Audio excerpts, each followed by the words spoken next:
ਬੱਚਿਓ, ਇਹਨਾਂ ਦੋਹਾਂ ਉਲਝਣਾਂ ਨੂੰ ਸੁਲਝਾਉਣ ਵਾਲੀਆਂ ਵੀਡੀਓਜ਼ ਤੁਸੀਂ ਦੇਖੀਆਂ ਤੇ ਤੁਸੀਂ ਇਹਨਾਂ ਵਿੱਚੋਂ ਕੀ ਸਮਝਿਆ? ਇਹੋ ਕਿ ਬਰੀਕ ਤੇ ਸੂਖਮ ਜਿਹੀ ਉਲਝਣ ਨੂੰ ਸੁਲਝਾਉਣ ਵਿੱਚ ਵਧੇਰੇ ਮੁਸ਼ਕਿਲ ਪੇਸ਼ ਆਉਂਦੀ ਹੈ ਤੇ ਸਮਾਂ ਵੀ ਵਧੇਰੇ ਲੱਗਦਾ।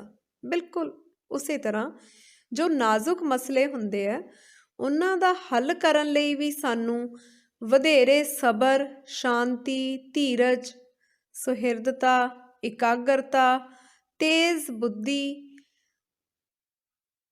ਮਿਠਾਸ ਭਰੀ, ਸਤਿਕਾਰ ਭਰੀ ਬੋਲੀ, ਹਾਜ਼ਰ ਜਵਾਬੀ, ਆਮ ਸੂਝ, ਆਪਣੇ ਗਿਆਨ ਵਗੈਰਾ ਦੀ ਲੋੜ ਪੈਂਦੀ ਹੈ। ਸੋ ਭਾਵੇਂ ਹਰ ਮਸਲੇ ਦਾ ਹੱਲ ਬਹੁਤ ਧਿਆਨ ਮੰਗਦਾ, ਪਰ ਜਿਹੜੇ ਸੂਖਮ ਜਿਹੇ ਮੁੱਦੇ ਹੁੰਦੇ ਆ ਇਹਨਾਂ ਵੱਲ ਵਧੇਰੇ ਧਿਆਨ ਦੇਣਾ ਪੈਂਦਾ ਹੈ। ਆਨਲਾਈਨ ਲੈਕਚਰ ਦੇ ਵਿੱਚ ਸਵਾਗਤ ਜ਼ਿੰਦਗੀ ਵਿਸ਼ੇ ਨਾਲ ਰੂਬਰੂ ਹਾਂ। ਮੈਂ ਰਵਨੀਤ ਕੌਰ, ਲੈਕਚਰਰ ਪੰਜਾਬੀ, ਸਰਕਾਰੀ ਸੀਨੀਅਰ ਸੈਕੰਡਰੀ ਸਕੂਲ ਪੁੜੈਣ, ਲੁਧਿਆਣਾ। ਅੱਜ ਆਪਾਂ ਗੱਲ ਕਰਦੇ ਹਾਂ ਇੱਕ ਪੇਚੀਦਾ ਮਸਲੇ ਬਾਰੇ, ਇੱਕ ਸੰਵੇਦਨਸ਼ੀਲ ਮੁੱਦੇ ਬਾਰੇ, ਤੇ ਉਹ ਵਿਸ਼ਾ ਹੈ ਨਾਜ਼ੁਕ ਮੁੱਦੇ ਨੂੰ ਕਿਵੇਂ ਸੁਲਝਾਈਏ, ਸੰਵੇਦਨਸ਼ੀਲ ਪੇਚੀਦਾ ਮਸਲੇ ਦਾ ਹੱਲ ਕਿਵੇਂ ਲੱਭੀਏ। ਇਹ ਹੱਲ ਲੱਭਣਾ, ਉਲਝਣਾਂ ਨੂੰ ਸੁਲਝਾਉਣਾ ਵੀ ਆਪਣੇ ਆਪ ਵਿੱਚ ਇੱਕ ਮੁੱਦਾ ਜਾਂ ਮਸਲਾ ਹੀ ਹੈ, ਤੇ ਇਹਨਾਂ ਮਸਲਿਆਂ ਨੂੰ ਸਹੀ ਤਰੀਕੇ ਨਾਲ ਹੱਲ ਕਰ ਲੈਣਾ ਸਾਡੀ ਕਾਬਲੀਅਤ 'ਤੇ ਨਿਰਭਰ ਕਰਦਾ ਹੈ। ਸੋ ਆਓ ਆਪਾਂ ਉਹਨਾਂ ਕਾਬਲੀਅਤਾਂ ਨੂੰ ਵਧਾਈਏ। ਅੱਜ ਦੇ ਇਸ ਲੈਕਚਰ ਨੂੰ ਅਗਰ ਤੁਸੀਂ ਧਿਆਨ ਨਾਲ ਦੇਖੋਗੇ ਤਾਂ ਤੁਸੀਂ ਜਾਣ ਜਾਓਗੇ ਕਿ ਕਿਵੇਂ ਅਸੀਂ ਹੱਲ ਕਰ ਸਕਦੇ ਹਾਂ ਨਾਜ਼ੁਕ ਮੁੱਦਿਆਂ ਦਾ। ਤੇ ਜੇ ਤੁਸੀਂ ਇਸ ਲੈਕਚਰ ਨੂੰ, ਇਹ 'ਚ ਸਿੱਖੀਆਂ ਹੋਈਆਂ ਗੱਲਾਂ ਨੂੰ, ਸ਼ਰਤਾਂ ਨੂੰ ਅਪਣਾਓਗੇ ਤਾਂ ਤੁਸੀਂ ਸੱਚਮੁੱਚ ਹੱਲ ਕਰਨ ਦੇ ਕਾਬਿਲ ਹੋ ਜਾਓਗੇ ਬਹੁਤ ਸਾਰੇ ਉਲਝੇ ਮਸਲਿਆਂ ਦਾ, ਸੰਵੇਦਨਸ਼ੀਲ ਮੁੱਦਿਆਂ ਦਾ। ਇਸ ਲਈ ਬੱਚਿਓ, ਕਾਪੀ ਪੈਨ ਲੈ ਕੇ ਨੋਟ ਕਰ ਲਓ। ਕਾफ़ी सारियां अहम खास गल्लां मैं तुहानू दसूंगी। हम भी मुंह में जुबान रखते हैं, काश कोई पूछे कि मुद्दा क्या है। मिर्ज़ा गालिब दा ये शेर असलीयत च बिल्कुल सच साबित हुंदा है, क्योंकि साडे कोल भी समर्था हुंदी है मसलियां उपर राय देण दी, उन्हां नू हल करन दी, पर सानू खुद नू पता ही नहीं हुंदा कि किहड़ा मसला किहड़ी सूझबूझ नाल, किहड़े तरीके नाल हल करना। हालांकि वो समर्था साडे अंदर हुंदी है, वो तरीके असी लभ सकते हाँ, खोज सकते हाँ, वो साधन असी आले दुआलिओ जुटा सकते हुंदे हाँ। बस ये समझना ज़रूरी है कि कित्थे किहड़ा फॉर्मूला काम करेगा, कित्थे किहड़ा हल संभव होएगा। ਕਿਹੜੇ ਹਨ ਅਜਿਹੇ ਨਾਜ਼ੁਕ ਮੁੱਦੇ ਜਿਹੜੇ ਕਿ ਸਾਡੀ ਜ਼ਿੰਦਗੀ ਨੂੰ ਖੁਆਰ ਕਰਦੇ ਹਨ।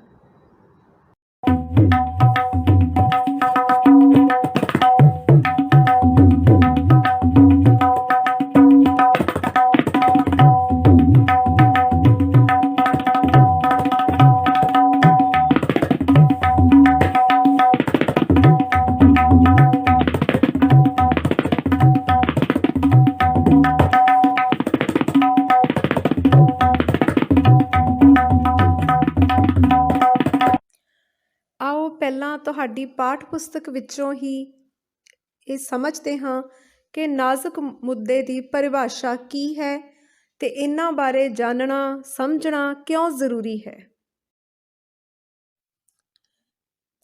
ਵਿਦਿਆਰਥੀਓ, ਜੇ ਅਸੀਂ ਝਾਤੀ ਮਾਰੀਏ ਤੁਹਾਡੀ 9ਵੀਂ ਸ਼੍ਰੇਣੀ ਦੀ ਪਾਠ ਪੁਸਤਕ 'ਤੇ, ਉਸ ਦੇ ਵਿੱਚ ਚੌਥੇ ਅਧਿਆਏ ਦਾ ਇੱਕ ਛੋਟਾ ਜਿਹਾ ਉਪ ਵਿਸ਼ਾ ਹੈ ਨਾਜ਼ੁਕ ਮੁੱਦੇ ਕਿਵੇਂ ਸੁਲਝਾਈਏ। ਸੋ ਇਹਦੇ ਵਿੱਚ ਬਕਾਇਦਾ ਇੱਕ ਘਟਨਾ ਦਾ ਵਰਣਨ ਕੀਤਾ ਗਿਆ ਹੈ ਕਿ ਸਕੂਲ ਦੇ ਵਿੱਚ ਪ੍ਰਿੰਸੀਪਲ ਸਾਹਿਬ ਸਵੇਰ ਸਭਾ ਦੇ ਵਿੱਚ ਵਿਦਿਆਰਥੀਆਂ ਨੂੰ ਸੰਬੋਧਨ ਕਰਦੇ ਹੋਏ ਕੁਝ ਗੱਲਾਂ ਕਹਿੰਦੇ ਹਨ। ਜ਼ਿਕਰ ਚੱਲਦਾ ਹੈ, ਵਿਦਿਆਰਥੀਆਂ ਤੋਂ ਮੰਗ ਕੀਤੀ ਜਾਂਦੀ ਹੈ ਕਿਉਂਕਿ ਆਉਣ ਵਾਲੇ ਸਮੇਂ 'ਚ ਉਹਨਾਂ ਨੇ ਸਮਾਜ ਦੀ ਵਾਗਡੋਰ ਸੰਭਾਲਣੀ ਹੈ। ਇਸ ਕਰਕੇ 10 ਅਜਿਹੇ ਵਿਦਿਆਰਥੀਆਂ ਦੇ ਨਾਂ ਮੰਗੇ ਜਾਂਦੇ ਹਨ ਜੋ ਘਰੇਲੂ ਤੇ ਨਿੱਜੀ ਸਮੱਸਿਆਵਾਂ ਨੂੰ ਹੱਲ ਕਰਨ 'ਚ ਆਪਣੇ ਆਪ ਨੂੰ ਸਮਰੱਥ ਸਮਝਦੇ ਹੋਣ। ਸੋ ਜਿੰਨਾ ਵੀ ਵਿਦਿਆਰਥੀਆਂ ਨੂੰ ਇਹ ਲੱਗਦਾ ਕਿ ਅਸੀਂ ਆਪਣੀਆਂ ਪਰਿਵਾਰ ਦੀਆਂ ਸਮੱਸਿਆਵਾਂ ਨੂੰ ਜਾਂ ਆਪਣੀਆਂ ਸਮੱਸਿਆਵਾਂ ਨੂੰ ਸਹੀ ਤਰ੍ਹਾਂ ਹੱਲ ਕਰ ਸਕਦੇ ਹਾਂ, ਉਹਨਾਂ ਵਿਦਿਆਰਥੀਆਂ ਨੂੰ ਆਪਣੇ ਨਾਂ ਦੇਣ ਲਈ ਅੱਗੇ ਬੁਲਾਇਆ ਜਾਂਦਾ ਹੈ। ਸੋ ਸਵੇਰ ਸਭਾ ਦੇ ਖਾਤਮੇ ਤੱਕ 14 ਵਿਦਿਆਰਥੀ ਉੱਠ ਕੇ ਆ ਜਾਂਦੇ ਆ, ਜਿਨ੍ਹਾਂ ਲਈ ਖੂਬ ਤਾੜੀਆਂ ਵਜਾ ਕੇ ਉਹਨਾਂ ਦਾ ਹੌਸਲਾ ਵਧਾਇਆ ਜਾਂਦਾ। ਤੇ ਸਵੇਰ ਸਭਾ ਖਤਮ ਹੋਣ ਤੇ ਪ੍ਰਿੰਸੀਪਲ ਸਾਹਿਬ ਸਟਾਫ ਮੈਂਬਰਾਂ ਦੇ ਨਾਲ ਰਲ ਕੇ ਉਹਨਾਂ 14 ਬੱਚਿਆਂ ਨੂੰ ਦਫ਼ਤਰ ਵਿੱਚ ਬੁਲਾਉਂਦੇ ਹਨ ਤੇ ਉੱਥੇ ਸਕੂਲ ਦੇ ਜਿਹੜੇ ਕਾਉਂਸਲਰ ਹੈਗੇ ਆ ਮਸ਼ਾਲ ਦੇ, ਖੁਸ਼ਮਿੰਦਰ ਸਿੰਘ, ਉਹ ਵੀ ਉੱਥੇ ਪਹੁੰਚ ਜਾਂਦੇ ਆ। ਸੋ ਫਿਰ ਅੱਗੋਂ ਉੱਥੇ ਉਹਨਾਂ ਦੀ ਗੱਲਬਾਤ ਚੱਲਦੀ ਆ ਨਾਜ਼ੁਕ ਮੁੱਦਿਆਂ ਦੇ ਸਬੰਧ ਵਿੱਚ। ਗੱਲ ਇਸ ਤਰ੍ਹਾਂ ਚੱਲਦੀ ਹੈ ਕਿ ਮੋਟੇ ਤੌਰ 'ਤੇ ਜਿਵੇਂ ਘਰ ਪਰਿਵਾਰ ਦੇ ਨਿੱਜੀ ਮਸਲੇ, ਕਿਸੇ ਫਿਰਕੇ, ਕਬੀਲੇ ਜਾਂ ਧਰਮ ਸੰਬੰਧੀ ਕੋਈ ਗੱਲ ਜਾਂ ਭਾਸ਼ਾਈ ਮਸਲੇ, ਇਹਨਾਂ ਨੂੰ ਆਪਾਂ ਨਾਜ਼ੁਕ ਮੁੱਦੇ ਕਹਿ ਸਕਦੇ ਹਾਂ, ਕਿਉਂਕਿ ਇਹਨਾਂ ਦੇ ਆਧਾਰ 'ਤੇ ਕਈ ਵਾਰ ਬਹੁਤ ਵੱਡੇ ਵੱਡੇ ਝਗੜੇ ਹੋ ਜਾਂਦੇ ਆ। ਸੋ ਕਦੇ ਵੀ ਕਿਸੇ ਦੇ ਧਰਮ ਬਾਰੇ, ਫਿਰਕੇ ਬਾਰੇ, ਰੰਗ ਬਾਰੇ, ਕਿਸੇ ਦੀ ਭਾਸ਼ਾ ਬਾਰੇ ਕੋਈ ਵੀ ਕੋਝਾ ਮਜ਼ਾਕ ਨਹੀਂ ਕਰਨਾ ਚਾਹੀਦਾ। ਤੇ ਜੇ ਕੋਈ ਮਸਲਾ ਖੜਾ ਹੋ ਜਾਵੇ ਤਾਂ ਉਸ ਨੂੰ ਹੱਲ ਕਰਨ ਲਈ ਆਪਣੀ ਸ਼ਬਦਾਵਲੀ, ਭਾਵ ਜਿਹੜੀ ਤੁਹਾਡੇ ਸ਼ਬਦਾਂ ਦੀ ਚੋਣ ਆ, ਉਹਦੇ ਵੱਲ ਬੜਾ ਧਿਆਨ ਦੇਣਾ ਚਾਹੀਦਾ ਕਿ ਤੁਸੀਂ ਠੀਕ ਠੀਕ ਬੋਲ ਰਹੇ ਹੋ। ਇਹ ਨਾ ਹੋਵੇ ਕਿ ਮਸਲਾ ਸੁਲਝਾਉਣ ਦੇ ਚੱਕਰ 'ਚ ਤੁਸੀਂ ਹੋਰ ਵੀ ਉਲਝਾ ਲਓ, ਕਿਸੇ ਨੂੰ ਕੁਝ ਗਲਤ ਬੋਲਦੇ ਹੋ।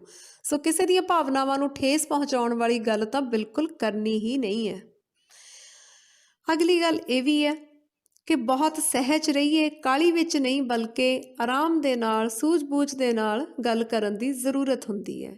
ਇਹ ਸਾਰੀਆਂ ਗੱਲਾਂ ਸਕੂਲ ਦੇ ਜਿਹੜੇ ਪ੍ਰਿੰਸੀਪਲ ਸਾਹਿਬ ਨੇ ਉਹ ਵਿਦਿਆਰਥੀਆਂ ਨੂੰ ਸਮਝਾਉਂਦੇ ਆ। ਹੁਣ ਵਿਦਿਆਰਥੀਆਂ ਦੀ ਵੀ ਸੁਣ ਲਈਏ। ਜਿਵੇਂ ਕਿ ਜਿਸ ਸਕੂਲ ਦੀ ਗੱਲ ਚੱਲ ਰਹੀ ਹੈ ਉਸ ਸਕੂਲ ਦੇ ਬੱਚਿਆਂ ਨੇ ਕੁਝ ਗੱਲਾਂ ਦੱਸੀਆਂ। ਸੋ ਅਲੱਗ-ਅਲੱਗ ਵਿਦਿਆਰਥੀਆਂ ਦੀ ਰਾਏ ਕੀ ਹੈ, ਕੀ ਸੋਚਦੇ ਆ ਬੱਚੇ।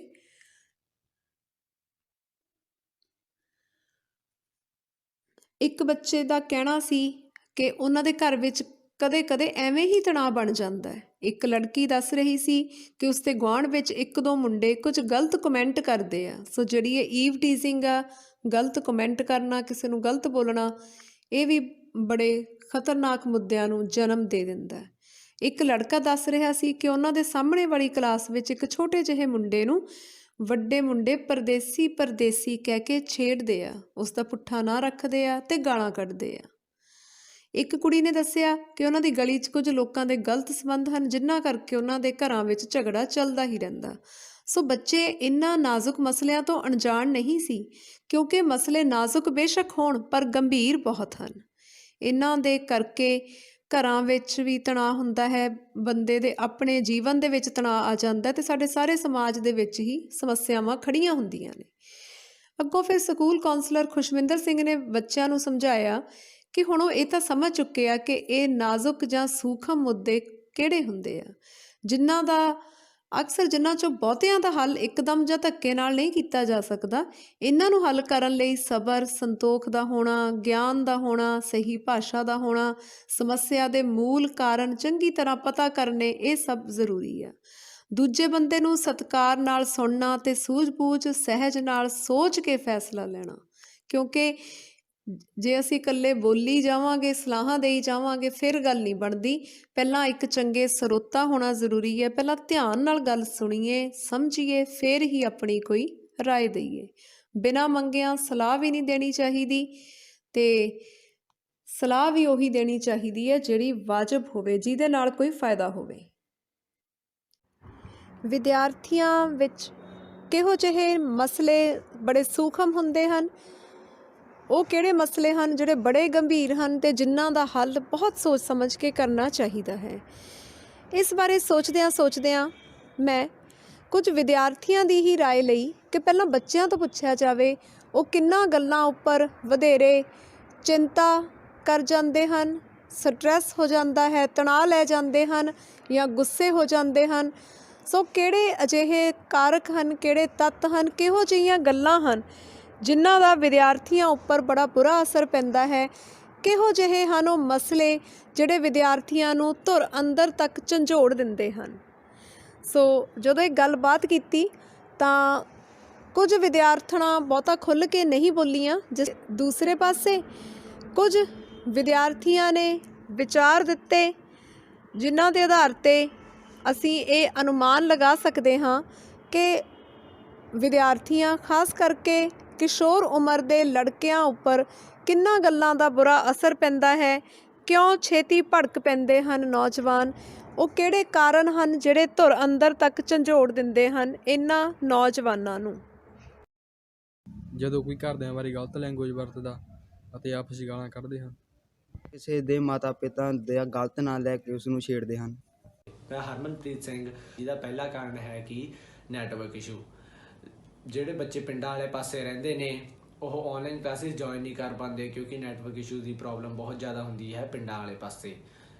ਅਤੇ ਇਸ ਦਾ ਦੂਜਾ ਕਾਰਨ ਹੈਗਾ ਕਿ ਫਾਈਨੈਂਸ਼ੀਅਲ ਪ੍ਰੋਬਲਮਸ। ਕਈ ਮਾਪਿਓ ਆਪਣੇ ਬੱਚਿਆਂ ਨੂੰ ਇਹ ਮਹਿੰਗੇ ਸਮਾਰਟਫੋਨਸ ਅਤੇ ਕੰਪਿਊਟਰਸ ਨਹੀਂ ਖਰੀਦ ਕੇ ਲੈ ਕੇ ਦੇ ਸਕਦੇ ਅਤੇ ਉਹਨਾਂ ਦੀ ਉਹ ਪੜ੍ਹਾਈ ਦੇ ਵਿੱਚ ਇੱਕ ਰੁਕਾਵਟ ਬਣ ਰਹੀ ਹੈ। ਮੈਂ ਵਾਹਿਗੁਰੂ ਅੱਗੇ ਅਰਦਾਸ ਕਰਦਾ ਹਾਂ ਕਿ ਇਸ ਕਰੋਨਾ ਮਹਾਮਾਰੀ ਤੋਂ ਸਾਨੂੰ ਸਭ ਜਲਦ ਤੋਂ ਜਲਦ ਛੁਟਕਾਰਾ ਮਿਲੇ ਅਤੇ ਸਭ ਪਹਿਲਾਂ ਵਰਗੇ ਰੂਟੀਨ ਦੇ ਵਿੱਚ ਆ ਜਾਣ। ਸਤਿ ਸ਼੍ਰੀ ਅਕਾਲ ਜੀ, ਮੇਰਾ ਨਾਮ ਰੁਪਿੰਦਰ ਵੀ, ਮੈਂ +2 ਏ ਜਮਾਤ ਦੀ ਵਿਦਿਆਰਥਣ ਹਾਂ। ਅੱਜ ਮੈਂ ਤੁਹਾਡੇ ਨਾਲ ਕੁਝ ਗੰਭੀਰ ਮਸਲਿਆਂ ਬਾਰੇ ਗੱਲਬਾਤ ਕਰਨਾ ਚਾਹੂੰਗੀ ਤੇ ਜੀਵਨ ਵਿੱਚ ਅਸੀਂ ਗੰਭੀਰ ਮਸਲਾ ਕਿਸ ਪ੍ਰਕਾਰ ਦੇਖਦੇ ਹਾਂ। ਉਹ ਇਸ ਤਰ੍ਹਾਂ ਹੈ ਕਿ ਜਿਵੇਂ ਕਿਸੇ ਵਿਦਿਆਰਥੀ ਦੀ ਪੜ੍ਹਨ ਵਿੱਚ ਬਹੁਤ ਰੁਚੀ ਹੈ ਪਰ ਉਸ ਦੀ ਘਰ ਦੀ ਆਮਦਨ ਇੰਨੀ ਨਹੀਂ ਹੈ ਕਿ ਉਹ ਆਪਣੇ ਫੀਸ ਦਾ ਖਰਚਾ ਚੱਕ ਸਕੇ, ਤਾਂ ਇਸ ਕਰਕੇ ਉਹ ਵਿਦਿਆਰਥੀ ਲਈ ਬਹੁਤ ਹੀ ਗੰਭੀਰ ਮਸਲਾ ਬਣ ਜਾਂਦੀ ਹੈ। ਦੂਜੇ ਪਾਸੇ ਅਸੀਂ ਦੇਖਦੇ ਹਾਂ ਕਿ ਕਿਸੇ ਇੱਕ ਬੰਦੇ ਕੋਲ ਆਮਦਨ ਇੰਨੀ ਨਹੀਂ ਹੈ, ਉਸ ਨੂੰ ਟੈਨਸ਼ਨ ਰਹਿੰਦੀ ਹੈ ਆਪਣੀ ਰੋਜੀ ਰੋਟੀ ਦੀ। ਨੰਬਰ 3 ਤੇ ਅਸੀਂ ਦੇਖਦੇ ਹਾਂ ਕਿ ਪੈਸੇ ਵੱਲੋਂ ਤੰਗੀ ਵੀ ਇੱਕ ਗੰਭੀਰ ਮਸਲਾ ਬਣ ਜਾਂਦੀ ਹੈ। ਨੰਬਰ 4 ਤੇ ਅਸੀਂ ਦੇਖਦੇ ਹਾਂ ਕਿ ਸਹਿਪਾਠਨਾਂ ਨਾਲ ਲੜਾਈ ਕਰਨ ਤੇ ਸਾਨੂੰ ਕਲਾਸ ਵਿੱਚ ਇਦਾਂ ਲੱਗਦਾ ਹੈ ਕਿ ਅਸੀਂ ਇਕੱਲੇ ਹਾਂ, ਉਹ ਵੀ ਇੱਕ ਵਿਅਕਤੀ ਲਈ ਇੱਕ ਗੰਭੀਰ ਮਸਲਾ ਬਣ ਜਾਂਦਾ ਹੈ। ਨੰਬਰ 5 ਤੇ ਅਸੀਂ ਦੇਖਦੇ ਹਾਂ ਕਿ ਇਹਨਾਂ ਸਾਰਿਆਂ ਨੂੰ ਇਕੱਠਾ ਕਰਕੇ ਵਿਦਿਆਰਥੀ ਜਾਂ ਕਿਸੇ ਇਨਸਾਨ ਜੋ ਘਰ ਪਾਸੋਂ ਤੰਗੀ ਹੈ, ਜਿਸ ਨੂੰ ਵਿਦਿਆਰਥੀ ਜੀਵਨ ਵਿੱਚ ਜਿਵੇਂ ਬਹੁਤ ਸਾਰੀਆਂ ਮੁਸ਼ਕਿਲਾਂ ਆ ਜਾਂਦੀਆਂ, ਲੜਾਈ ਝਗੜੇ, ਇਹਨਾਂ ਸਾਰਿਆਂ ਨੂੰ ਜਦੋਂ ਇਕੱਠਾ ਕਰਦੇ ਆ ਇਹ ਬਹੁਤ ਵੱਡਾ ਗੰਭੀਰ ਮਸਲਾ ਬਣਦੀ ਹੈ ਅਤੇ ਇਸ ਦੀਆਂ ਸਭ ਇਨਸਾਨ, ਬੱਚੇ, ਬਜ਼ੁਰਗ ਸਭ ਨੂੰ ਇਹਦੀ ਟੈਨਸ਼ਨ ਰਹਿੰਦੀ ਹੈ। ਮੈਂ ਨਵਨੀਤ ਕੌਰ, ਬੜੀ ਰੀਝਾਂ ਲਾਲਾ ਮੈਂ ਇੱਕ ਘਰ ਬਣਾਇਆ।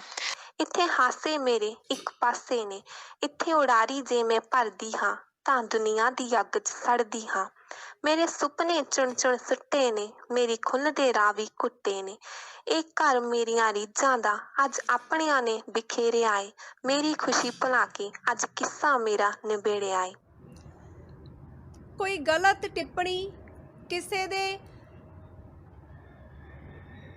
ਸ਼ਕਲ ਸੂਰਤ ਬਾਰੇ, ਕਿਸੇ ਦੇ ਪਰਿਵਾਰਕ ਪਿਛੋਕੜ ਬਾਰੇ, ਮਾਤਾ ਪਿਤਾ ਬਾਰੇ ਗਲਤ ਟਿੱਪਣੀ ਕਰਨੀ, ਉਸ ਨੂੰ ਟੌਂਟ ਕਰਨਾ, ਕਿਸੇ ਦਾ ਮਜ਼ਾਕ ਗਲਤ ਢੰਗ ਨਾਲ ਉਡਾਉਣਾ, ਕਿਸੇ ਦੇ ਨਾਲ ਸ਼ੋਸ਼ਣ ਕਰਨਾ, ਸਰੀਰਕ ਤੌਰ ਤੇ, ਮਾਨਸਿਕ ਤੌਰ ਤੇ, ਭਾਵਨਾਤਮਕ ਤੌਰ ਤੇ, ਸਮਾਜਿਕ ਤੌਰ ਤੇ, ਆਰਥਿਕ ਤੌਰ ਤੇ ਜਬਰੀ ਵਗਾਰ ਕਰਾਉਣੀ, ਕਿਸੇ ਤੇ ਜ਼ੁਲਮ ਕਰਨੇ,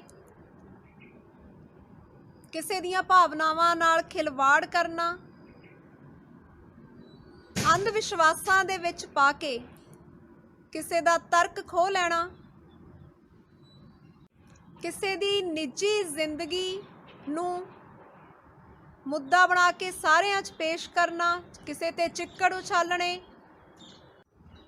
ਸਮਾਜ ਵੱਲੋਂ ਜੋ ਨਾਜਾਇਜ਼ ਹੈ ਇਸ ਤਰ੍ਹਾਂ ਦੇ ਨਾਜਾਇਜ਼ ਰਿਸ਼ਤੇ ਬਣਾਉਣੇ, ਸੰਬੰਧ ਬਣਾਉਣੇ। ਸੋ ਸੰਵੇਦਨਸ਼ੀਲ ਮਸਲੇ ਉਹ ਹਨ ਜਿਨ੍ਹਾਂ ਬਾਰੇ ਅਸੀਂ ਅਕਸਰ ਹੀ ਖੁੱਲ੍ਹ ਕੇ ਚਰਚਾ ਨਹੀਂ ਕਰ ਸਕਦੇ। ਅੰਦਰੋਂ ਅੰਦਰੀ ਇਹ ਸਾਨੂੰ, ਸਾਡੀਆਂ ਜੜ੍ਹਾਂ ਨੂੰ ਖੋਰਦੇ ਰਹਿੰਦੇ ਹਨ। ਇਹਨਾਂ ਬਾਰੇ ਨਾ ਤਾਂ ਖੁੱਲ੍ਹ ਕੇ ਵਿਚਾਰ ਹੁੰਦੀ ਹੈ, ਨਾ ਹੀ ਖੁੱਲ੍ਹੇਆਮ ਇਹਨਾਂ ਦੇ ਹੱਲ ਹੁੰਦੇ ਹਨ। ਅਕਸਰ ਬਹੁਤ ਤਹਿ ਤੱਕ ਜਾ ਕੇ ਇਸ ਮਸਲੇ ਨੂੰ ਸਮਝਣਾ ਪੈਂਦਾ ਹੈ, ਫਿਰ ਹੀ ਸੋਚ ਸਮਝ ਕੇ ਉਸ ਦਾ ਹੱਲ ਕਰਨਾ ਪੈਂਦਾ ਹੈ, ਕਿਉਂਕਿ ਇਹ ਮਸਲੇ ਨਾਜ਼ੁਕ ਹੁੰਦੇ ਹਨ। ਜੇ ਇਹਨਾਂ ਨੂੰ ਧਿਆਨ ਨਾਲ, ਸਮਝਦਾਰੀ ਨਾਲ ਹੱਲ ਨਾ ਕੀਤਾ ਜਾਵੇ ਤਾਂ ਇਹ ਬਹੁਤ ਭਾਰੇ ਪੈ ਸਕਦੇ ਹਨ, ਕਿਸੇ ਵਿਅਕਤੀ ਲਈ ਵੀ, ਸਮਾਜ ਲਈ ਵੀ। ਸੋ ਜ਼ਰੂਰੀ ਹੈ ਕਿ ਨਾਜ਼ੁਕ ਮਸਲਿਆਂ ਨੂੰ, ਗੰਭੀਰ ਮਸਲਿਆਂ ਨੂੰ ਗੰਭੀਰਤਾ ਨਾਲ ਹੀ ਨਜਿੱਠਿਆ ਜਾਵੇ। ਪਰ ਕਿਵੇਂ?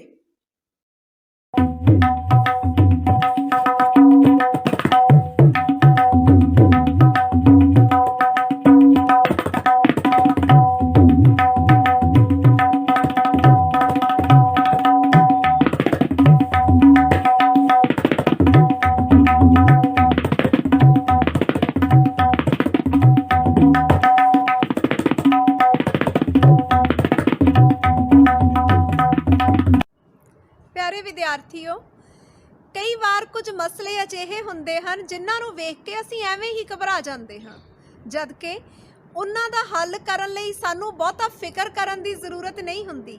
ਫਿਕਰ ਨਾਲ ਹੱਲ ਨਹੀਂ ਹੁੰਦਾ, ਚਿੰਤਾ ਨਾਲੋਂ ਚਿੰਤਨ ਦੀ ਜ਼ਰੂਰਤ ਹੈ, ਕਿਉਂਕਿ ਕੁਝ ਮਸਲੇ ਤਾਂ ਅਜਿਹੇ ਹੁੰਦੇ ਹਨ ਜਿਨ੍ਹਾਂ ਦਾ ਹੱਲ ਸਮੇਂ ਨਾਲ ਆਪਣੇ ਆਪ ਹੀ ਹੋ ਜਾਣਾ ਹੁੰਦਾ ਹੈ। ਸੋ ਜਿਨ੍ਹਾਂ ਦਾ ਹੱਲ ਸਮੇਂ ਨੇ ਹੀ ਕਰ ਦੇਣਾ, ਉਹਦਾ ਹੱਲ ਅਸੀਂ ਜਲਦਬਾਜ਼ੀ 'ਚ ਕਿਉਂ ਕਰੀਏ। ਸੋ ਪਹਿਲਾ ਨੁਕਤਾ ਤਾਂ ਇਹ ਹੈ ਕਿ ਲੋੜ ਤੋਂ ਜ਼ਿਆਦਾ ਫਿਕਰ ਕਰਨਾ ਛੱਡੋ। ਕਿਸੇ ਮਸਲੇ ਨੂੰ ਜ਼ਿਆਦਾ ਹੀ ਸੰਗੀਨ ਨਾ ਬਣਾ ਦਿਓ, ਘਬਰਾਹਟ ਵਿੱਚ ਨਾ ਪਾਓ।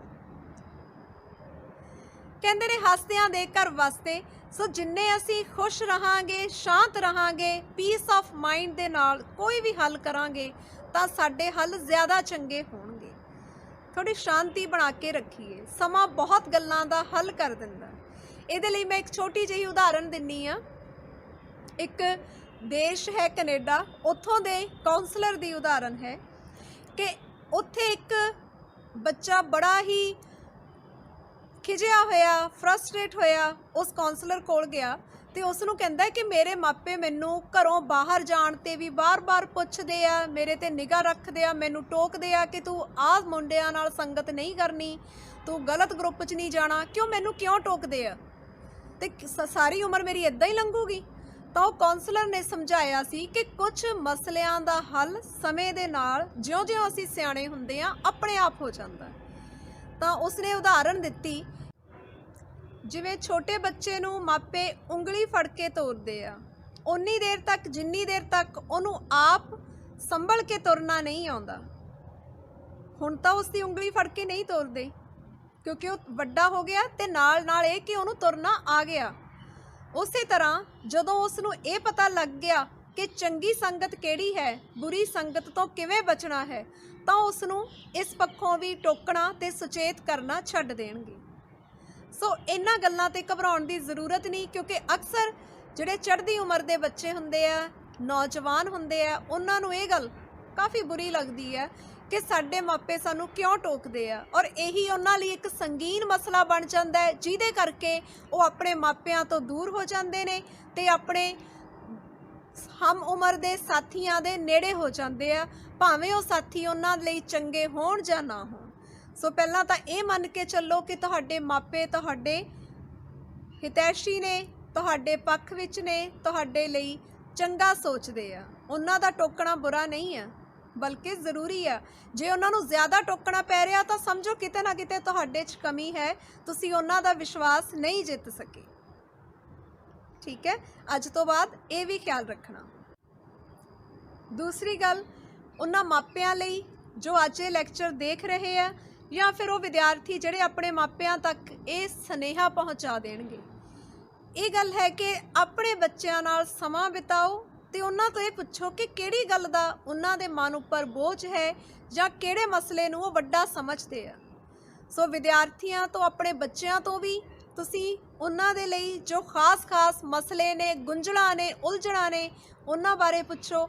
ਤੇ ਬੱਚਿਆਂ ਦੇ ਸਾਹਮਣੇ ਵੀ ਆਪਣੇ ਘਰ ਦੀਆਂ ਸਮੱਸਿਆਵਾਂ ਜ਼ਰੂਰ ਰੱਖੋ ਕਿ ਪੈਸੇ ਦੀ ਕੀ ਸਮੱਸਿਆ ਹੈ, ਘਰ ਕਿਵੇਂ ਚਲਾਉਣਾ, ਰਿਸ਼ਤੇਦਾਰੀਆਂ ਜਾਂ ਆਲੇ ਦੁਆਲੇ ਕਿਹੜੀ ਸਮੱਸਿਆ ਜਾਂ ਕਿਹੜੀ ਉਲਝਣ ਦੇ ਨਾਲ, ਕਿਹੜੇ ਮੁੱਦੇ ਦੇ ਨਾਲ ਉਹ ਜੂਝ ਰਹੇ ਆ, ਤਾਂ ਕਿ ਬੱਚਿਆਂ ਨੂੰ ਛੋਟੀ ਉਮਰ 'ਚ ਹੀ ਪਤਾ ਲੱਗ ਜਾਵੇ ਕਿ ਸਮੱਸਿਆ ਸਿਰਫ ਸਾਨੂੰ ਹੀ ਨਹੀਂ ਹੈ, ਟੈਨਸ਼ਨ ਸਾਨੂੰ ਹੀ ਨਹੀਂ ਹੈ, ਸਾਡੇ ਮਾਪਿਆਂ ਨੂੰ ਸਾਥੋਂ ਕਿਤੇ ਜ਼ਿਆਦਾ ਵੱਡੀਆਂ ਮੁਸ਼ਕਿਲਾਂ ਨੇ ਘੇਰਿਆ ਜਿਨ੍ਹਾਂ ਦਾ ਹੱਲ ਉਹ ਕਰ ਰਹੇ ਆ।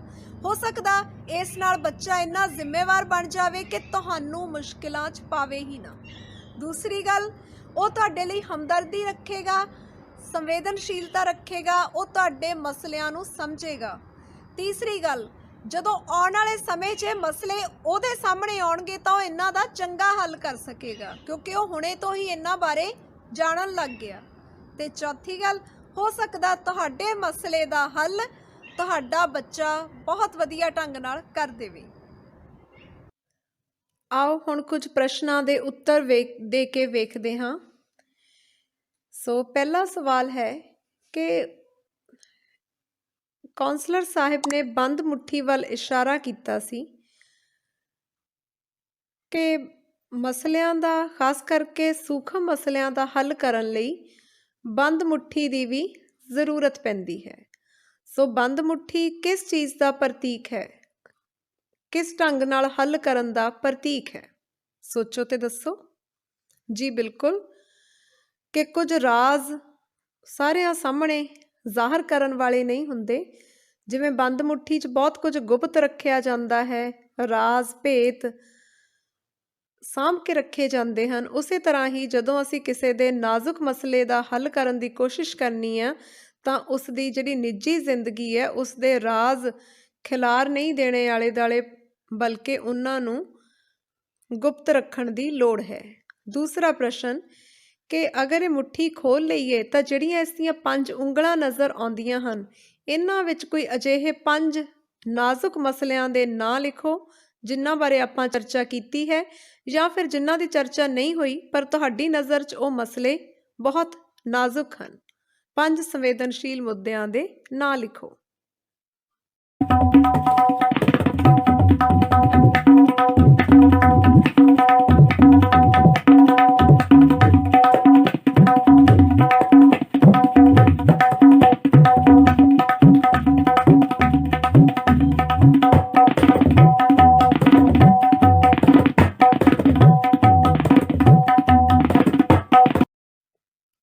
ਆਓ ਕਰਦੇ ਹਾਂ ਦੁਹਰਾਈ। ਕੀ ਕੁਝ ਸਿੱਖਿਆ, ਸਾਂਭਿਆ, ਸਮਝਿਆ ਅਤੇ ਅਪਣਾਵਾਂਗੇ ਕਿਵੇਂ? ਸੋ ਪਹਿਲੀ ਗੱਲ ਵਿਦਿਆਰਥੀਆਂ ਲਈ ਕਿ ਜੋ ਨਾਜ਼ੁਕ ਮੁੱਦੇ ਹਨ ਉਹਨਾਂ ਬਾਰੇ ਨਾ ਤਾਂ ਨਜ਼ਰਅੰਦਾਜ਼ ਕਰਨ ਦਾ ਤਰੀਕਾ ਅਪਣਾਉਣਾ ਚਾਹੀਦਾ ਹੈ ਤੇ ਨਾ ਹੀ ਉਹਨਾਂ ਨੂੰ ਲੈ ਕੇ ਬਹੁਤ ਜ਼ਿਆਦਾ ਟੈਨਸ਼ਨ, ਡਿਪਰੈਸ਼ਨ 'ਚ ਆਉਣਾ ਚਾਹੀਦਾ ਹੈ। ਖੁਸ਼ ਰਹਿਣਾ ਹੈ, ਪਰ ਇਹਨਾਂ ਮੁੱਦਿਆਂ ਨੂੰ ਗੰਭੀਰਤਾ ਨਾਲ ਲੈਂਦਿਆਂ ਹੋਇਆਂ ਆਪਣੇ ਘਰ ਪਰਿਵਾਰ ਦੇ ਵਿੱਚ ਕਿਸੇ ਸਿਆਣੇ ਬੰਦੇ ਨਾਲ, ਜਿਵੇਂ ਕਿ ਮਾਪਿਆਂ ਨਾਲ ਸਾਂਝਾ ਕਰ ਸਕਦੇ ਹੋ, ਅਧਿਆਪਕ ਨਾਲ ਸਾਂਝਾ ਕਰੋ। ਤੁਹਾਤੋਂ ਉਮਰ 'ਚ ਜੋ ਵੀ ਵੱਡਾ ਹੈ ਤੇ ਤੁਹਾਡਾ ਸ਼ੁਭ ਚਿੰਤਕ ਹੈ ਉਸ ਨਾਲ ਜ਼ਰੂਰ ਸਾਂਝਾ ਕਰੋ। ਦੂਸਰੀ ਗੱਲ ਕਿ ਕੁਝ ਮੁੱਦੇ ਇਸ ਤਰ੍ਹਾਂ ਦੇ ਜਿਵੇਂ ਕਿ ਘਰ ਵਿੱਚ ਹੀ ਅਗਰ ਤੁਹਾਨੂੰ ਕਿਸੇ ਤੋਂ ਖਤਰਾ ਹੈ, ਅਸੁਰੱਖਿਆ ਹੈ, ਇਸ ਤਰ੍ਹਾਂ ਦੀ ਗੱਲ ਹੈ ਤਾਂ ਉੱਥੇ ਸੰਗਣਾ ਜਾਂ ਸ਼ਰਮਾਉਣਾ ਨਹੀਂ ਹੈ। ਤੀਸਰੀ ਗੱਲ, ਕਿਸੇ ਵੀ ਨਾਜ਼ੁਕ ਮੁੱਦੇ ਨੂੰ ਲੈ ਕੇ ਭੜਕਣ ਦੀ ਜ਼ਰੂਰਤ ਨਹੀਂ ਹੈ। ਅਗਰ ਤੁਹਾਨੂੰ ਕਿਸੇ ਦਾ ਵਿਹਾਰ ਗਲਤ ਲੱਗਦਾ ਹੈ, ਕੋਈ ਤੁਹਾਨੂੰ ਮਜ਼ਾਕ ਜਾਂ ਤੁਹਾਡੇ ਤੇ ਭੱਦੀ ਟਿੱਪਣੀ ਕਰਦਾ ਹੈ, ਤਾਂ ਜ਼ੁਲਮ ਸਹਿਣਾ ਵੀ ਨਹੀਂ, ਪਰ ਜ਼ੁਲਮ ਨੂੰ ਰੋਕਣ ਦਾ ਰਾਹ ਚੰਗਾ ਹੋਵੇ ਕਿ ਉਸ ਵਿਰੁੱਧ ਸਹੀ ਜਗ੍ਹਾ ਸ਼ਿਕਾਇਤ ਕੀਤੀ ਜਾਵੇ, ਜਿਵੇਂ ਅਧਿਆਪਕ ਨੂੰ ਦੱਸਿਆ ਜਾਵੇ। ਇਸ ਤਰ੍ਹਾਂ ਇੱਕ ਗੱਲ ਇਹ ਵੀ ਕਿ ਕੁਝ ਸਮੱਸਿਆਵਾਂ ਦੇ ਹੱਲ ਸਮਾਂ ਕਰ ਦਿੰਦਾ ਹੈ, ਸਮੇਂ ਨੂੰ ਵੀ ਹੱਲ ਕਰਨ ਦੇਈਏ। ਤਾਂ ਹੀ ਕਿਹਾ ਜਾਂਦਾ ਹੈ ਕਿ ਸਮੇਂ ਸਿਰ ਮਸਲੇ ਚੁੱਕੋ ਤਾਂ ਕਿ ਫਿਰ ਅਸਲੇ ਨਾ ਚੁੱਕਣੇ ਪੈਣ। ਕਿਉਂ ਜੋ ਕੋਈ ਬੁਰਾਈ ਹੈ ਉਸ ਦਾ ਹੱਲ ਮੁੱਢ ਵਿੱਚ ਹੀ ਕਰ ਦੇਣਾ ਚਾਹੀਦਾ ਹੈ। ਜ਼ੁਲਮ ਨੂੰ ਸਹਿੰਦੇ ਨਹੀਂ ਜਾਣਾ। ਜਦੋਂ ਲੱਗੇ ਕੁਝ ਗਲਤ ਹੈ ਉੱਥੇ ਹੀ ਆਵਾਜ਼ ਉਠਾਓ, ਉਸ ਨੂੰ ਖਤਮ ਕਰੋ ਤੇ ਆਪ ਵੀ ਚਿੰਤਾ ਤੋਂ ਮੁਕਤ ਰਹੋ, ਦੂਸਰਿਆਂ ਨੂੰ ਵੀ ਚਿੰਤਾ ਤੋਂ ਮੁਕਤ ਕਰੋ। ਬਿਲਕੁਲ ਸਹੀ। ਯਾਦ ਰੱਖਿਓ, ਸਮੇਂ ਸਿਰ ਮਸਲੇ ਉਠਾਓ, ਅਸਲੇ ਨਹੀਂ। ਮੈਨੂੰ ਉਮੀਦ ਹੈ ਕਿ ਇਹਨਾਂ ਤਰੀਕਿਆਂ ਨਾਲ ਤੇ ਇਹਨਾਂ ਵਰਗੇ ਕੁਝ ਹੋਰ ਤਰੀਕੇ ਜੋ ਤੁਸੀਂ ਆਪ ਖੋਜੋਗੇ, ਆਲੇ ਦੁਆਲਿਓਂ ਲੱਭੋਗੇ, ਉਹਨਾਂ ਨਾਲ ਤੁਸੀਂ ਆਪਣੀ ਜ਼ਿੰਦਗੀ ਨੂੰ ਬਹੁਤ ਸੁਹਾਵਣਾ ਬਣਾ ਲਵੋਗੇ ਤੇ ਛੋਟੇ ਤਾਂ ਕਿ ਵੱਡੇ ਮੁੱਦਿਆਂ ਦੇ ਹੱਲ ਵੀ ਬਹੁਤ ਆਸਾਨੀ ਨਾਲ ਕਰ ਲਵੋਗੇ। ਕਈ ਵਾਰ ਛੋਟੇ ਮਸਲਿਆਂ ਦੇ ਹੱਲ ਵੱਡੇ ਹੁੰਦੇ ਹਨ ਤੇ ਵੱਡੇ ਮਸਲਿਆਂ ਦੇ ਹੱਲ ਬੜੇ ਛੋਟੇ ਹੁੰਦੇ ਹਨ।